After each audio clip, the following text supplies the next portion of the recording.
안녕하세요 여러분. 오늘의 흥미로운 영상 내용은 미국 틱톡 TIK 금지 판결 소식, 그리고 한국 대통령 부인 김건희 여사와 계엄령 논란에 관한 것입니다. 우선 좋아요 버튼을 누르고 채널 구독 및 알림 설정도 잊지 마세요. 여러분의 관심과 지지가 저희에게 큰 힘이 됩니다. 첫 영상은 미국에서 화제가 되고 있는 틱톡 금지에 관한 최신 소식을 전해드리겠습니다. 이 소식은 월스트리트 저널 기사를 기반으로 준비했으며 이해하기 쉽게 설명드리겠습니다. 영상 끝까지 시청하셔서 틱톡 금지와 그 배경에 대해 자세히 알아보세요. 지난 금요일 미국 연방항소법원은 틱톡 금지를 유지할 수 있다는 판결을 내렸습니다.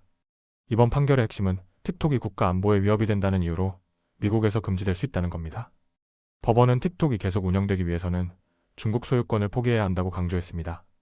3인으로 구성된 판사단은 미국 의회가 틱톡과 같은 앱에 대해 조치를 취할 권한이 있다고 밝혔습니다. 특히 이들은 틱톡 사용자와 일부 유명인이 제기한 표현의 자유 침해 주장을 기각했습니다.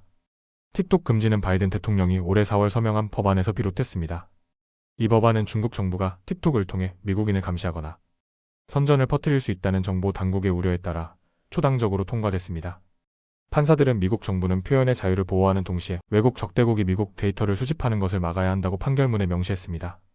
틱톡의 모회사인 바이트댄스는 이 같은 우려가 과장되었다고 반박하고 있지만 금지 조치가 시행되면 틱톡은 미국 내 앱 스토어에서 삭제될 가능성이 높습니다.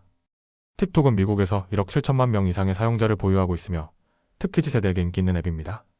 하지만 이번 판결로 인해 틱톡은 큰 위기에 직면했습니다. 틱톡은 미국 데이터를 보호하기 위해 프로젝트 텍사스라는 이름으로 수십억 달러를 투자해 데이터를 미국 내에 보관하려고 했지만 이 프로젝트는 중국 본사와의 데이터 공유 문제로 신뢰를 얻지 못했습니다. 틱톡은 이번 판결에 대해 미국 대법원에 항소할 가능성이 높습니다. 대법원이 이를 받아들일지는 미지수입니다. 틱톡은 또한 트럼프 대통령과 협력을 통해 금지 조치를 완화하는 방안을 모색할 수도 있습니다. 흥미롭게도 도널드 트럼프 전 대통령은 과거 틱톡을 금지하려 했지만 최근에는 틱톡을 사용하며 젊은 유권자와의 소통에 활용하고 있습니다. 그는 현재 틱톡에서 1,400만 명 이상의 팔로워를 보유하고 있습니다.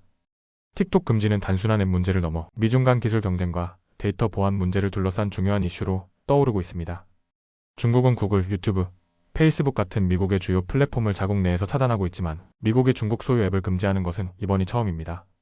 다음 영상은 월스트리트 저널에서 보도한 윤석열 대통령과 김건희 여사 관련 뉴스와 계엄령 논란을 다뤄보겠습니다. 이 내용은 한국 정치와 사회를 이해하는 데 중요한 주제입니다. 영상 끝까지 시청하셔서 이번 사태가 무엇을 의미하는지 함께 알아보시죠. 먼저 윤석열 대통령은 최근 계엄령을 선포하며 정치적 난관에 직면했습니다. 이로 인해 국회에서는 대통령 탄핵 투표가 진행될 예정이며 동시에 김건희 여사에 대한 특별검사수사법도 논의되고 있습니다. 특히 야당은 계엄령 선포가 개인과 가족의 범죄 혐의, 수사를 막기 위한 정치적 계산이라며 강력히 반발하고 있습니다. 윤 대통령은 이러한 비난을 부인하며 국가 안보를 위해 불가피한 선택이었다고 주장했습니다. 김건희 여사는 최근 여론조사에서 윤 대통령 지지율 하락의 주요 원인으로 지목되고 있습니다. 현재 윤 대통령의 지지율은 17%로 떨어졌으며 비평가들은 김 여사를 마리 앙투아네트에 비유하며 사치스러운 이미지가 국민의 반감을 사고 있다고 말합니다.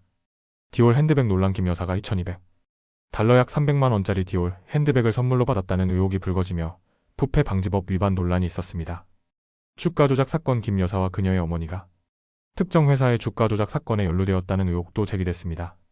야당은 김 여사를 대상으로 하는 특별검사법을 3차례 통과시켰지만 윤 대통령은 매번 거부권을 행사했습니다. 윤 대통령은 이러한 수사 시도가 정치적 동기에서 비롯된 것이라며 아내를 보호하려는 태도를 고수하고 있습니다. 그러나 국민과 정치 전문가들은 이를 두고 윤 대통령이 국가보다는 개인을 우선시하는 태도를 보이고 있다는 비판을 가하고 있습니다. 지난달 윤 대통령은 기자회견을 열어 김 여사의 행동에 대해 대국민 사과를 했습니다. 그는 영부인의 공식 활동을 중단하고 그녀의 일정을 관리할 새로운 사무실을 만들겠다고 약속했습니다. 그럼에도 불구하고 여론은 냉담합니다. 최근 여론조사에서는 한국인의 75%가 탄핵을 지지한다고 답했으며 계엄령 선포를 두고도 권력 유지 시도라는 비판이 이어지고 있습니다.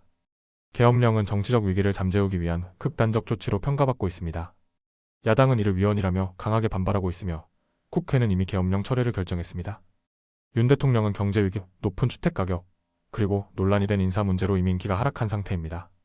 계엄령은 이러한 위기를 타개하기 위한 전략으로 보이지만 오히려 더 큰 논란을 불러일으키고 있습니다. 많은 국민은 이번 사태를 박근혜 전 대통령 탄핵 사건과 비교하고 있습니다.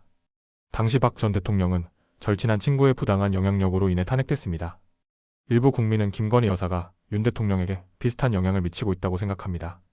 오늘은 여기까지입니다. 다음 영상에서 더 유익하고 흥미로운 내용으로 찾아뵙겠습니다. 이 영상은 투자 의견이 아닙니다. 매우 고맙습니다.